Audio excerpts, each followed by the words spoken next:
Assalamualaikum warahmatullahi wabarakatuh. Bismillahirrahmanirrahim. Alhamdulillahirrabbilalamin. Assalatu wassalamu ala asrafil anbiya wal mursalin Sayyidina wa maulana Muhammadin wa ala alihi wa sahbihi ajmain. Amma ba'du. Salam sejahtera bagi kita semuanya, mahasiswa sekalian yang saya cintai. Alhamdulillah, pada kesempatan kali ini kita bisa bertatap muka kembali dan bisa berjumpa kembali di kegiatan belajar mengajar di kelas kita, kelas PAI, yang mana kita senantiasa berharap kelas PAI ini menjadi manfaat bagi kita semuanya. Tak lupa puji syukur senantiasa kita hadiahkan, kita panjatkan kepada Allah yang telah memberikan nikmat beserta hidayahnya sehingga kita semuanya dapat mengikuti kegiatan mata kuliah seperti biasanya. Langsung saja, jadi pada kesempatan kali ini saya akan menjelaskan sedikit materi tentang metode pembelajaran. Namun sebelum kita masuk ke dalam materi, saya akan memberikan sebuah gambaran tentang metode pembelajaran itu seperti apa dan dari mana munculnya metode pembelajaran. Saya kasih gambaran sederhana bahwa dalam sebuah pembelajaran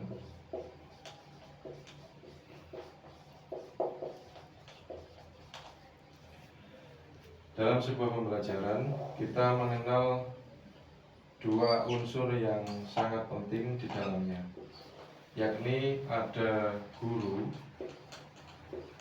dan yang kedua ada murid.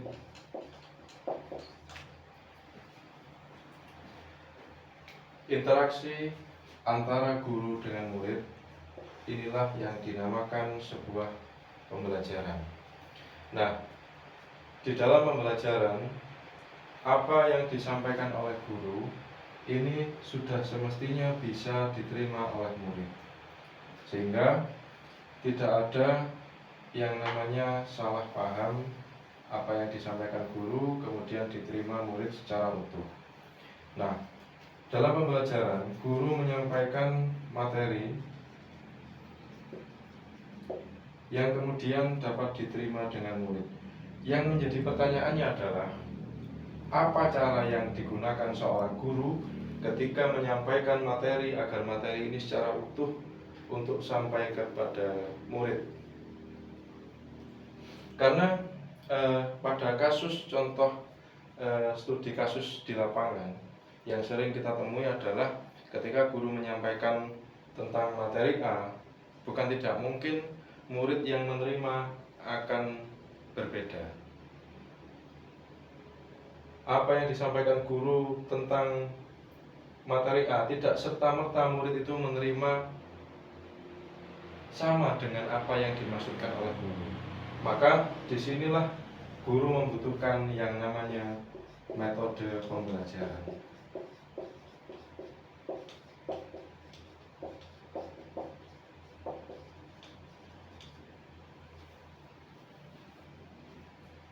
Metode pembelajaran ini secara istilah berasal dari kata metodos,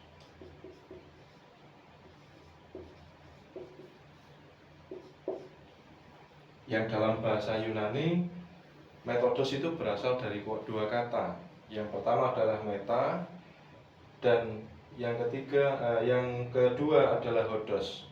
Meta itu sendiri yang berarti cara, yang kemudian hodos ialah jalan. Sehingga jika kita simpulkan dari dua kata yang berasal dari bahasa Yunani tersebut, dapat kita ketahui bahwa yang namanya metodos ini berarti cara atau jalan dalam tanda kutip untuk menuju tujuan tertentu. Kemudian kata metodos ini diserap ke dalam bahasa Indonesia sesuai dengan KBBI menjadi kata metode.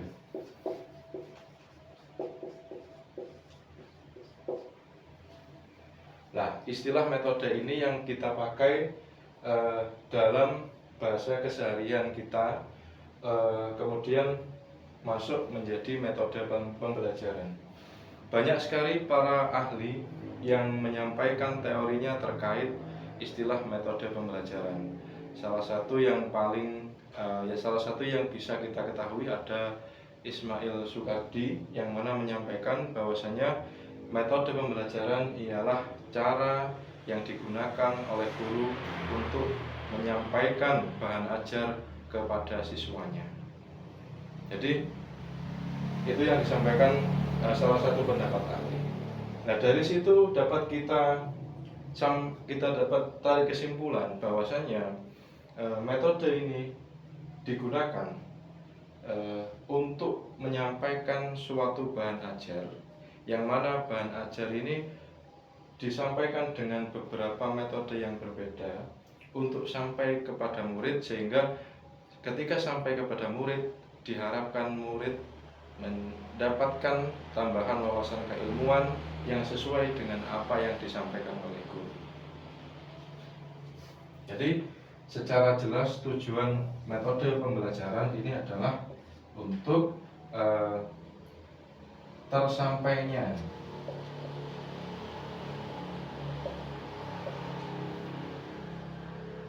bahan ajar. Ya, jadi tujuan dari metode pembelajaran ialah tersampainya bahan ajar dari guru kepada murid secara holistik maupun komprehensif. Ya, jadi tidak ada pembelajaran yang terlewat. Lalu pertanyaannya, apakah semua metode pembelajaran itu cocok untuk semua bahan ajar? Tentu tidak. Karena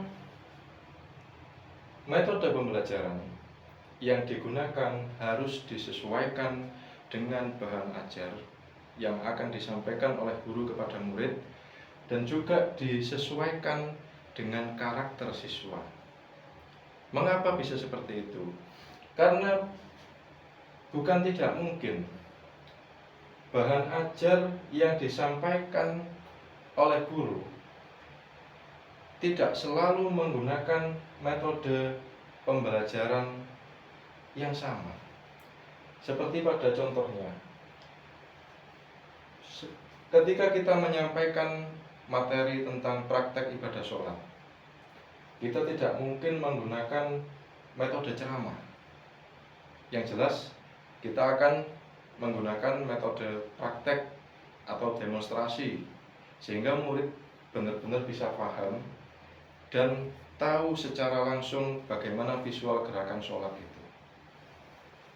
Berbeda halnya ketika seorang guru menyampaikan sejarah, menyampaikan kisah inspiratif yang mengandung hikmah, mengandung ibrah, maka dia juga bisa menggunakan metode ceramah dan tidak perlu menggunakan metode praktek, karena di situ tujuannya adalah agar siswa dapat mengerti maksud dari apa yang disampaikan guru untuk bisa diambil hikmahnya. Itu. Sebelum masuk ke macam-macam metode pembelajaran, ada beberapa prinsip metode pembelajaran yang perlu kita ketahui. Salah satunya adalah bagaimana metode itu bisa tepat guna, sehingga metode pembelajaran yang baik tidak selalu metode pembelajaran yang sama, tetapi metode pembelajaran yang bervariatif dapat menambah pemahaman siswa, sehingga siswa cocok dengan cara penyampaian kita dan mereka bisa paham secara penuh, secara komprehensif, tanpa ada miskomunikasi antara seorang guru dan murid. Kemudian kita masuk pada macam-macam metode pembelajaran.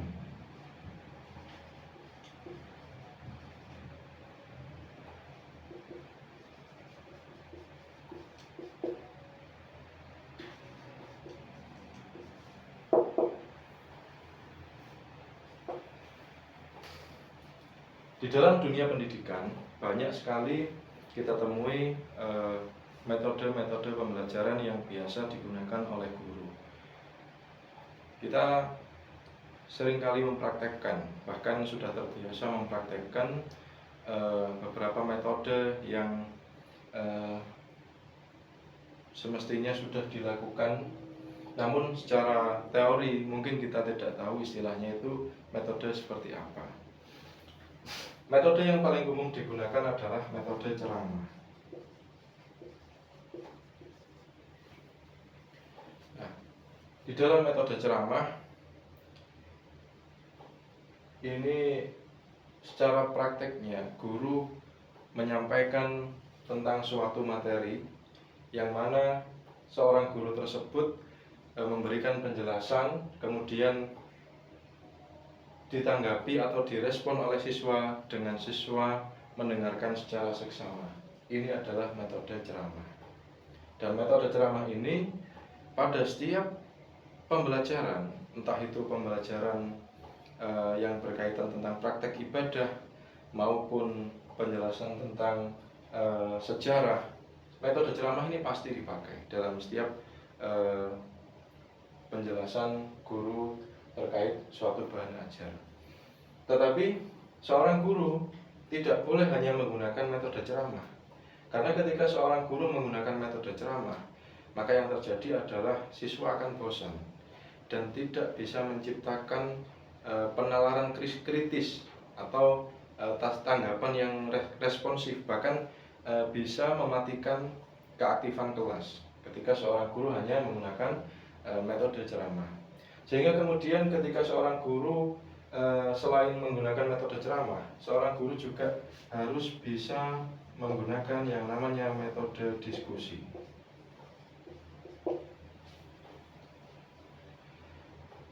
Ketika di ceramah, seorang guru ketika menggunakan metode ceramah, seorang guru hanya menjadi subjek penyampai, sedangkan objeknya adalah siswa. Tetapi pada metode diskusi, siswalah yang nantinya akan menjadi subjeknya, dan objeknya adalah bahan ajar yang ingin disampaikan seorang guru kepada murid. Sehingga kemudian dalam metode diskusi ini, siswa dipancing untuk bernalar kritis, untuk berpikir kreatif, memikirkan tentang sebuah bahan ajar atau suatu pemecahan masalah yang sudah diberikan oleh guru. Yang ketiga, di sini ada metode demonstrasi.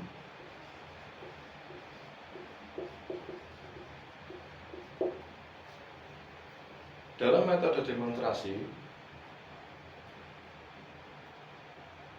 seorang guru ia harus bisa mempraktekkan atau mensimulasikan sebuah praktek tentang bahan ajar yang mana demonstrasi ini akan ditiru atau mudah dipahami oleh siswa, sehingga tidak hanya penyampaian secara lisan, tapi secara visual. Ketika siswa hanya mendengarkan saja, mungkin ada siswa yang memiliki karakter audio, tapi di sisi lain ada juga siswa yang secara pemahamannya dia memerlukan visual atau gambar, sehingga kita perlu memahami bahwasanya tidak semua siswa itu dapat paham dengan cara kita jelaskan secara lisan, tapi kita juga bisa harus mendemonstrasikan atau memvisualisasikan sebuah bahan ajar agar dapat dipahami siswa dengan baik. Maka muncullah yang namanya metode demonstrasi. Selain itu, ada juga metode penugasan.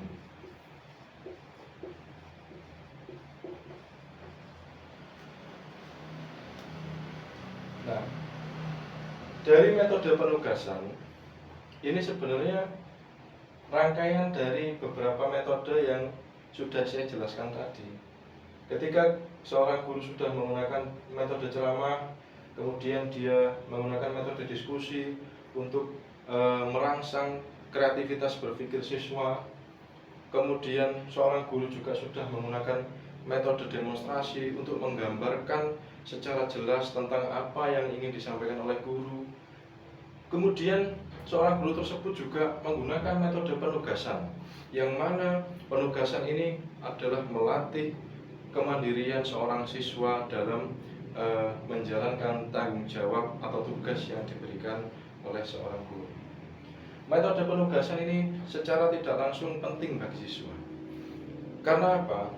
Seorang siswa diajarkan untuk bertanggung jawab atas tugas yang sudah diberikan oleh guru kepada dirinya. Sehingga di sisi lain kita dapat mengetahui siswa tersebut masuk dalam kategori siswa yang disiplin atau seperti apa. Itu kita dapat ketahui dengan menggunakan metode penugasan yang biasanya digunakan untuk membuat sebuah tugas atau pekerjaan rumah bagi siswa tersebut. Yang kelima adalah metode pencontohan. Jadi metode pencontohan ini bagaimana guru memberikan contoh terlebih dahulu. Kemudian siswa mengikuti apa yang dicontohkan oleh guru. Agar siswa dapat memahami betul bagaimana cara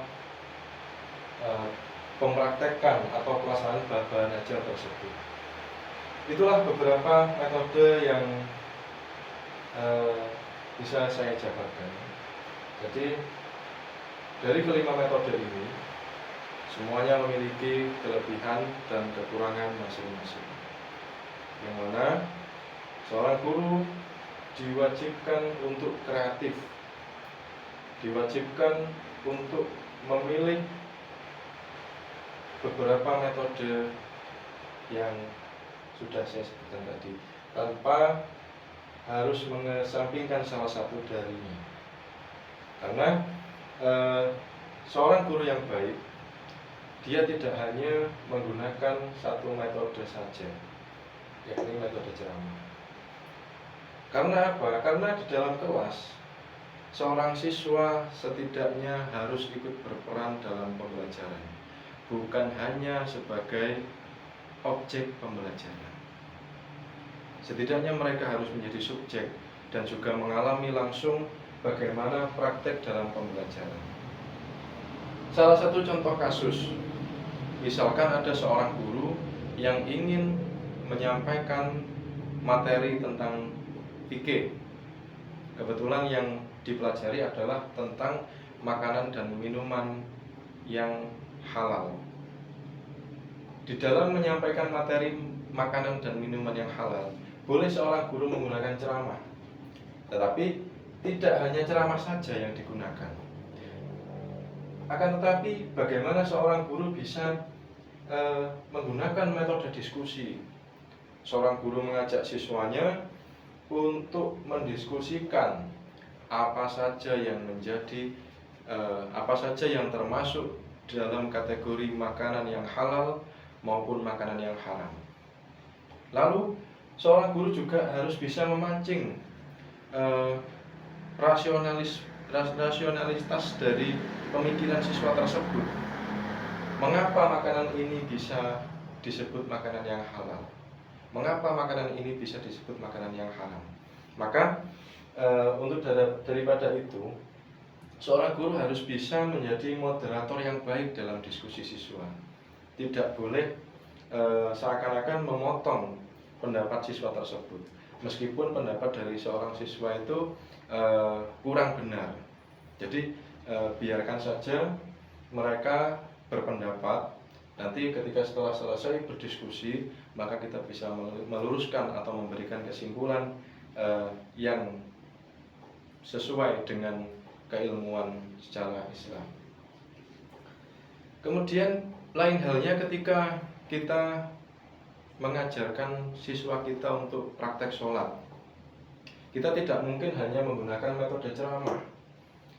Bagaimana caranya kita mengajarkan sholat, tetapi kita hanya memberikan penyampaian secara lisan tanpa menunjukkan bagaimana praktek sholat yang sebenarnya. Ya. Jadi ketika ada praktek sholat, kita mengajar anak-anak yang masih SD, kita hanya memberikan pengarahan saja, yang mana mereka itu tidak tahu sama sekali tentang praktek sholat itu seperti apa. Maka setidaknya kita bisa memberikan contoh, kita bisa mendemonstrasikan prakteknya seperti apa. Apa itu takbir, apa itu ruku, apa itu i'tidal, dan lain sebagainya. Mereka masih belum punya gambaran tentang tata cara sholat itu seperti apa. Sehingga dalam hal ini metode demonstrasi kita butuhkan dalam menyampaikan pembelajaran tersebut. Begitu. Kemudian selain kita menggunakan metode diskusi dan demonstrasi, bisa kita berikan metode penugasan. Jadi setelah tadi sudah mendiskusikan tentang makanan yang halal dan haram, kemudian kita juga sudah mendemonstrasikan bagaimana praktek sholat. Kita juga seharusnya bisa memberikan metode penugasan. Jadi siswa dituntut untuk diberikan sebuah kasus yang mana harus ia selesaikan sendiri ketika tidak di dalam kelas. Tentunya metode penugasan ini dapat menjadikan siswa lebih kreatif dalam berpikir, membuka wawasan siswa menjadi lebih luas. Sehingga kemudian ketika sudah berangkat kembali ke sekolah, mereka datang dengan membawa tugasnya sesuai dengan apa yang ia pahami ketika belajar di hari yang sebelumnya. Itu tentang metode-metode yang dipakai dalam sebuah pembelajaran. Pada intinya, pembelajaran yang baik ialah tercipta pada metode pembelajaran yang sesuai dengan penggunaannya. Karena meskipun seorang guru memiliki keilmuan yang luas, tetapi tidak memiliki metode yang baik, maka seorang siswa yang cerdas pun dia tidak akan bisa menangkap apa yang disampaikan oleh guru. Sebaliknya, ketika seorang guru tersebut mampu menggunakan metode sesuai dengan penggunaannya, maka bukan tidak mungkin seorang siswa yang notabene kurang bisa memahami sebuah keilmuan dengan metode yang bagus, ia akan sangat-sangat terbantu untuk memahami apa yang disampaikan oleh guru. Itu terkait metode pembelajaran. Yang mana tujuannya sebenarnya metode pembelajaran ini adalah sampainya apa yang disampaikan guru kepada murid secara utuh. Kembali lagi seperti di awal yang saya sampaikan tadi, tersampainya bahan ajar secara utuh tanpa terkurangi maupun miskomunikasi. Ya, jadi itu fungsi dan juga macam-macam dan tujuan dari metode pembelajaran yang sudah saya sampaikan tadi seperti itu. Ya, itu lain dari itu,